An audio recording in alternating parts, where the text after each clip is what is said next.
Hi mga be! A day in my life as a teenager girl na walang magawa sa buhay. Charot!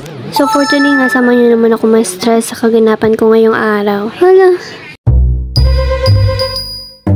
Maaga pa nga lang nagising na ako para mag-almusal. Kumain nga pala ako ng cup noodles dyan kahit hindi naman ako nag-almusal. Hindi kasi ako breakfast person. Hala, breakfast person. Hinala ko nga pala yung PE ko dyan para suotin ko. Alam nga naman suotin mo, diba? Charing! Magpipi nga pala ako kasi nung Saturday class namin nagsibilyan ako. Baka naman pagalitan ako ng guard, diba? Baka di pa ako papasukin.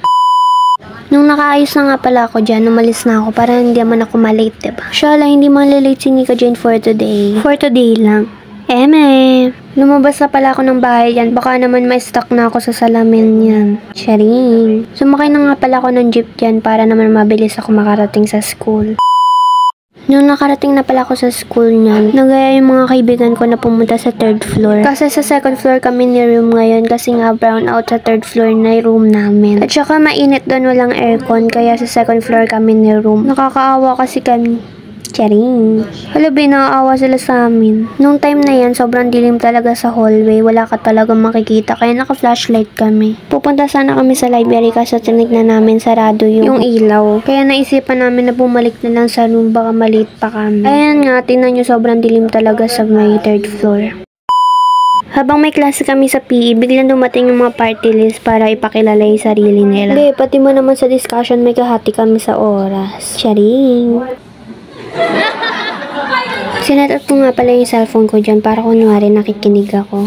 Pero hindi naman talaga. Hala, napaka-eme. Divisions! Hanggang ba kayong makilala ang mga kandidato na magseservisyo, tutulong at maglilingkod sa ating paaralan? Hindi lang yan, dapat at maasahan, nagtatalima sa ating mga responsibilidad bilang tayo ang kandidat sa ating kapwa divisions. Sa Lagi Party, may maasahan at laging nasasandalan. Kanina tapusin natin ang kanilang pinaglalaban. Now, let's welcome Lagi Party!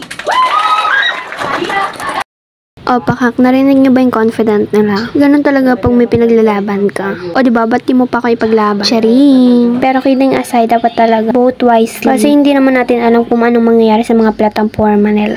Hala, nag-a-advise na si ate mo, girl. Di mo carry yun. Eme! Siyempre naman!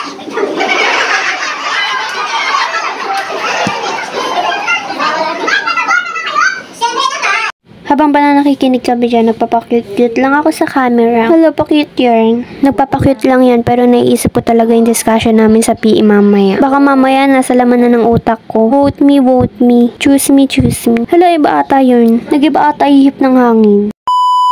After nga makapagpakilala ng mga party, nag-ayos ako ng sarili ko kasi baka magkita kami. Hala.